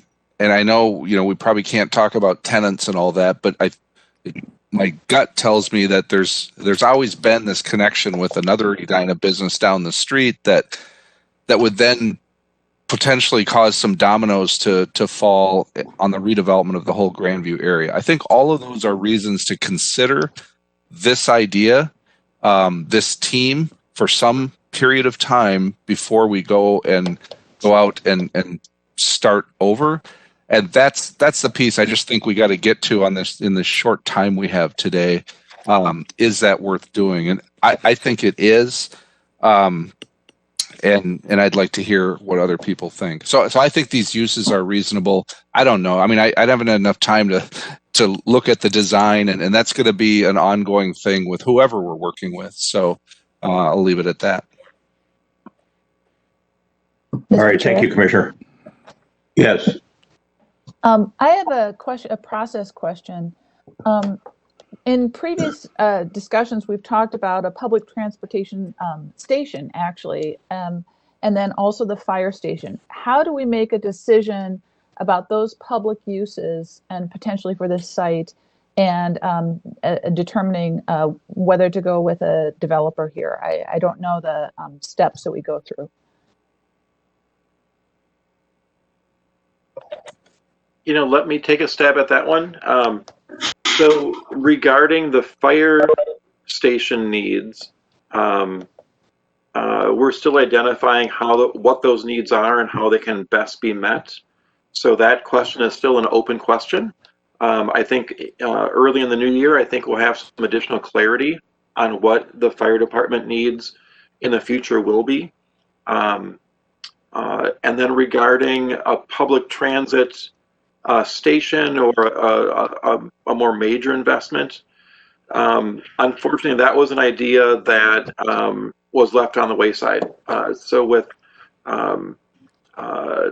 over the years, and I forgot when this happened, maybe 6 years ago, 4 years ago, but Metro Transit is no longer interested in that option. And so in one of I think the second study that we worked on with Franshu, we did include a pretty massive public parking structure underneath the site. And one of the things we learned through those efforts is that the cost to build a couple hundred extra parking stalls kills any deal. It's incredibly expensive for the city to build parking for someone in the future that we can't identify who that would be. So in recent years, we've started to shift towards a more modest, a more present type of need, because as we've chatted with Metro Transit, for the transit needs, they're pushing customers to the Blake Road, or not Blake Road, to the station up in Hopkins. So this site will still be served by express bus service to downtown, but anyone that would be driving from a different area rather than basically walking or driving here. They would prefer, Metro Transit would prefer that they drive to the Hopkins station and board the LRT at that point. Okay, thank you. Mr. All right. Chair. Commissioner-elect Jackson, I would say that all of the members, as I mentioned earlier, have kept in the back of their minds that there may be a future. The developers have indicated as much. So this drawing doesn't reflect space for a rail station, but I think that would be part of any potential future discussion. I think the more fundamental question is the one that Member Fisher, Commissioner Fisher addressed, and that is, do these uses on this site make sense to us, for those of us that have been involved in this for about the last 10 years? And does the development partner that we chose at one time continue to be somebody that we want to work with? That Member Fisher pointed out, Commissioner Fisher pointed out, has ties to the community. Both of these developers actually have strong ties to the Edina community. So those are the sort of fundamental questions that I see that we need to address here before we depart today. And Commissioner Fisher, were you coming back on with a comment? I think that was me, Mr. Chair. Oh. Who was it? All right. Executive Director Neil. Thank you, Mr. Chair. I want to affirm the comments from Commissioner Fisher. I think those are the key questions today. It's too early to judge this as a sort of a sketch plan level of detail. But from a staff standpoint, I can tell you that we're fielding a lot of questions from developers who are looking at this site. It's a desirable site in a desirable community. There's a lot of investment going on in real estate development in the Twin Cities right now. And so people are looking at this site and they're posing questions to staff about what are we doing with it. And at the moment, the best we can do is to tell them we're thinking about it. So adding some clarity to the direction, or clarity to our mission, would help us sort of clear the air about what the direction is for this site. And that, more than anything else, is what I think from the staff perspective we think would be important to do at this stage. Okay, thank you. So for what it's worth, I just want to say I really like the senior co-op idea a lot. I just wanted to understand the process of some of the more public needs in the area. So that answers my question. Thank you. Mr. Chair. Yes, Commissioner Scott. So to the point of that Commissioner Fisher raised and that Executive Director Neil is encouraging us to pursue, one question I have is, to the discussion we had earlier about the TIF deadline of June of 2021, is there any reasonable possibility if we were to pursue a partnership with the Fisher group, they might be able to tap into some TIF resources or some of the associated public infrastructure?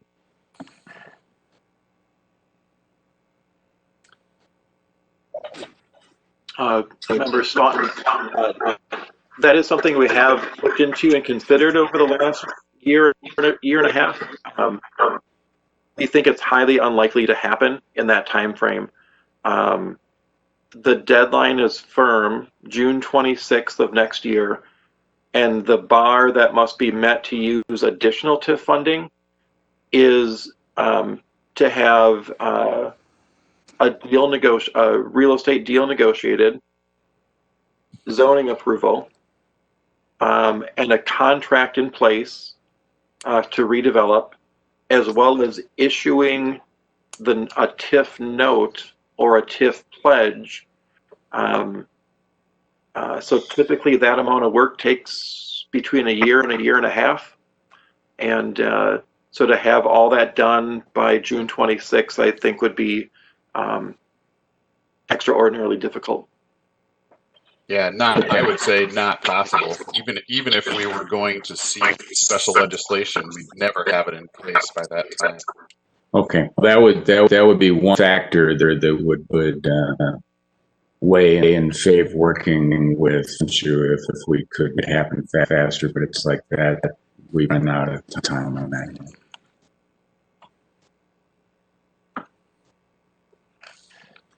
Commissioner Staunton, any thoughts with respect to whether these proposed uses make sense on the site with the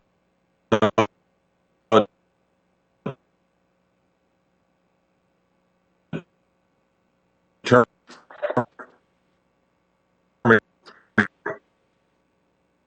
what yes point seems to make sense to me. The development partners with ties to the community with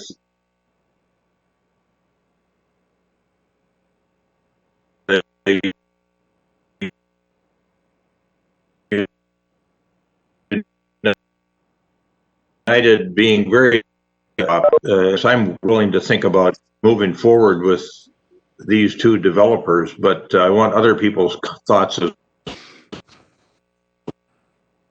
well.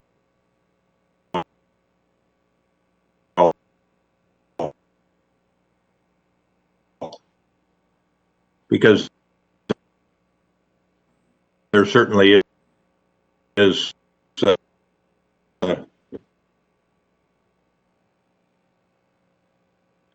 elected that we would work several years ago.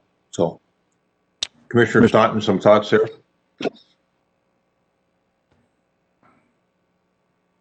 Or Commissioner Anderson, if we lost members. No, I'm here, Mr. Chair. Can I be heard? Yeah, Commissioner Anderson, why don't you go ahead, because I think we got a problem with Commissioner Staunton's connection. Okay, great. Thank you. I'll be brief because I know time is an issue and I understand the nature of our meeting. I'm a enormous endorser of this site supporting age-restricted ownership options. It's an underserved area of need. We clearly, the developer has done their homework. We clearly see the emerging demand. The ownership option does, as the developer mentions, open other possibilities within the community in terms of homes opening for sale. On a personal level, I would tell you that with experience in the sector, it works like a charm. It's a wonderful option for people, and the owners take impeccable care of their facilities. It's a remarkable event to observe and participate in. The facilities themselves become neighborhoods, and it's really very, very supportive of independent seniors. So I would be a proponent of that, whether it's this developer or another. I really like what I'm seeing here this morning. I guess the other question that I would have is just whenever Five Bugles finalizes their potential locations for number 3, although I do think that that's not quite as necessary at this time, but this is still a possibility there. So thank you. Thank you.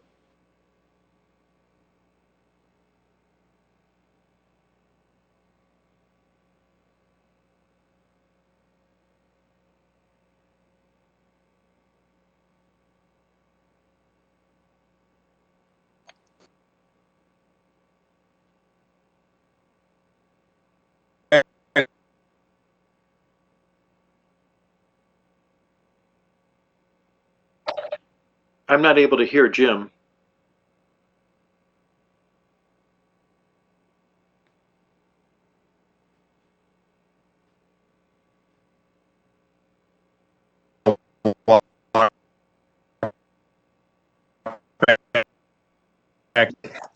In our house.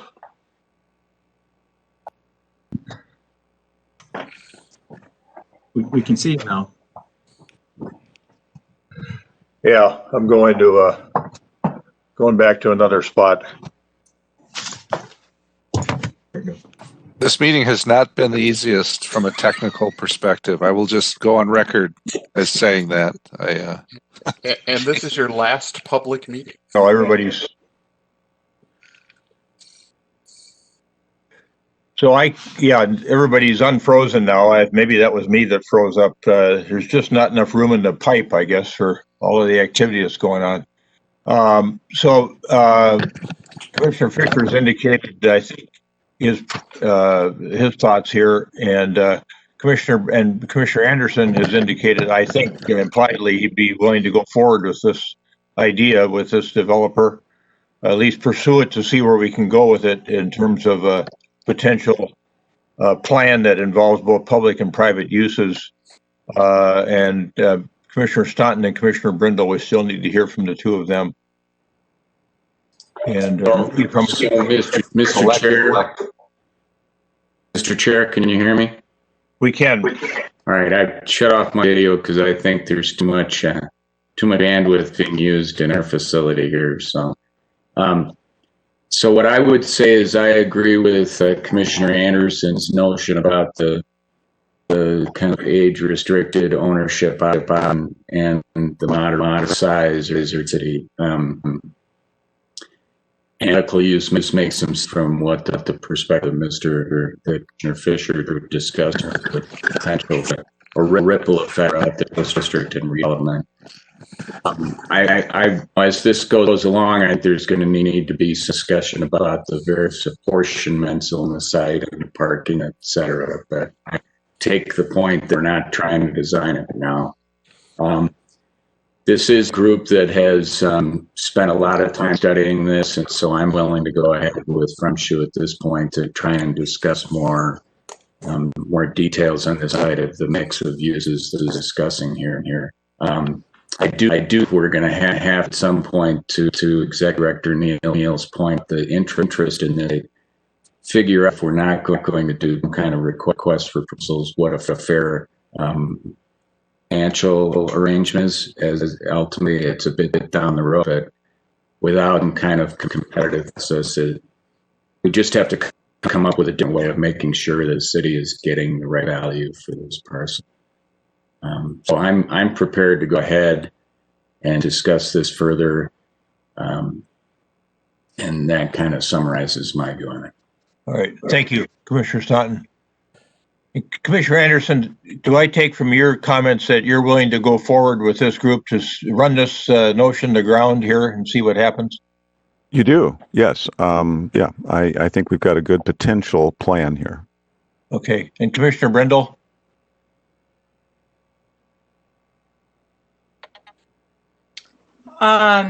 Yes, and I guess my underlying question, and I don't know if there's an answer to it at this point, is the city intending then to sell the property to the developer and have the developer go forward, or is the city going to partner in this development as was suggested earlier? So I don't know if there's an answer to that question today, but as far as a land use perspective, I have no problem with what I see here.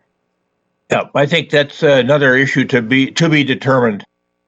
And I don't like putting our commissioners-elect in an awkward spot. I mean, this is something that all of us have been working on for many, many years. And so I'm hoping they're comfortable with the decisions of the current HRA, and that we'll go forward and they'll become well educated on this in a hurry, and I think be very valuable to us as we go forward with this process. So, Manager Neal, Mr. Neuendorf, I think the message is clear. Let's keep this going. Let's run this to ground and see what happens, where we can get with these two developers, understanding that we have fire station issues, rail access issues, public use issues to face, as well as potential private development, and then public space too. So, Commissioner Brindle?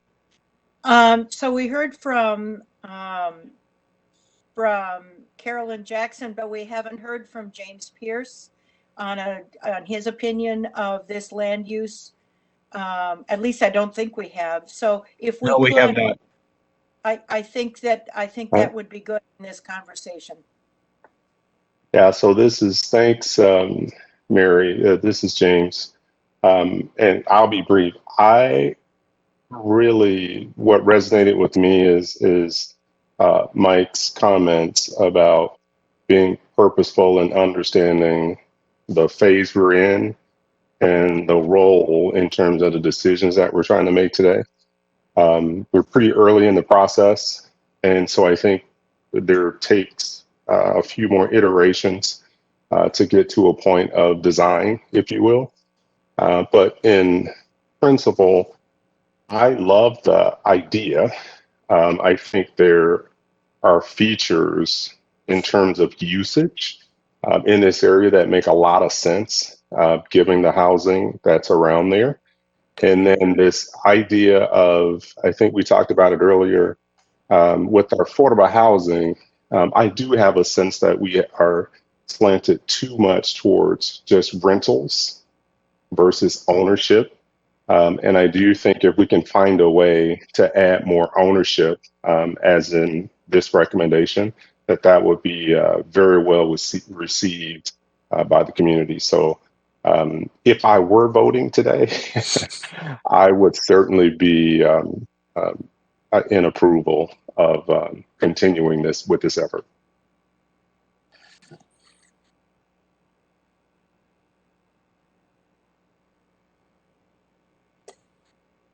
Jim, you're muted. Did my comments come through? Thank you, Commissioner Brindle, for asking Commissioner Pierce to join us in this conversation. I was hoping he would jump in, but some encouragement from you made him more comfortable in doing so, I think. So thank you, Commissioner Pierce. And then Executive Director Neal had his hand up. Yes, thank you, Mr. Chair. I think from speaking on behalf of staff that we've got a clear sense of what a consensus on the HRA Commission is right now. I think what we will do next is meet with our legal advisors and our consulting teams, and we'll figure out what kind of partnership we can strike with this group of developers, and we will bring those documents back to you for review and approval in the new year. All right, thank you. Did that prompt any potential questions from existing commissioners or commissioners-elect? I just, Mr. Chair. Yes, Commissioner Fisher. I just wanted to follow up in my rationale on this. You know, I think this is very much, and it sounds like we have a consensus that this is worth pursuing. We can always, if it doesn't work out, we can always go to an RFP, RFQ process. We have consultants and a team that Mr. Neal just talked about. Their job is to make sure that we're getting the right deal, that we're getting the right value. The risk and danger of going out to an RFP is the land value can rise and fall based on the use on that land or being proposed. So if we're comfortable with a use, and it sounds like these are uses we should be looking at, that's going to dictate the value of the land. So I think we can get that all figured out. And I think this is a great opportunity, and hopefully this next group of commissioners can land this thing at some point, and we can get something done in Grandview, whatever that means. However, you know, and when I say partnership, it's not that we have to continue owning the land. It's that we own it today and we can drive the ultimate solution, and we need to do that with somebody. And this looks like a great team to do it with. So thank you. Thank you, Commissioner Fisher. All right, Executive Director Neal, I think anything further to add? Nothing further from us. We appreciate the direction, clarity of the direction from the HRA this morning. All right, Mr. Anderson, Mr. Williamson, Mr. Catter, and the entire team there, thanks for being with us this morning and making this presentation. Alex as well. Thank you. And is there a motion to adjourn? So moved. Well, let me hold that for just a minute. Was there any communications from any commissioners? This is your final word, Commissioner Fisher and Commissioner Brindle. Just thanks everyone. It's been a fun 4 years, and I appreciate it. And keep doing the great work. Well, I look forward to seeing some construction equipment on this site in the near term here, so we can see what this area of Grandview is going to become. So thank you very much. All right. Any other communications we need to be aware of? Executive Director Neal? No, Mr. Chair, there are not. All right. Any further comments from HRA commissioners or commissioners-elect? Thanks for joining us this morning, everybody. Is there a motion to adjourn? So All right, we're going to do this the way we're going to let Commissioner Fisher move adjournment, Brindle second. Further discussion? Roll call, please, Ms. Olson. Commissioner Staunton, Aye. Commissioner Anderson, Aye. Commissioner Fisher, Aye. Commissioner Brindle, Aye. Mayor Hovland. Aye. We stand adjourned. Everybody have a great holiday. Commissioner-elect Pierce and Commissioner-elect Jackson, it was a joy to have you with us this morning. We'll look forward to working with you on this and many other things. As you can see, the pandemic hasn't slowed the built environment and land use activity down much in Edina. And it'll continue to be a very, very interesting future for all of us. So, Thank thanks you. everybody for a wonderful holiday season, and we'll see you all after the first of the year. Take care, everyone. Thank you. Yep.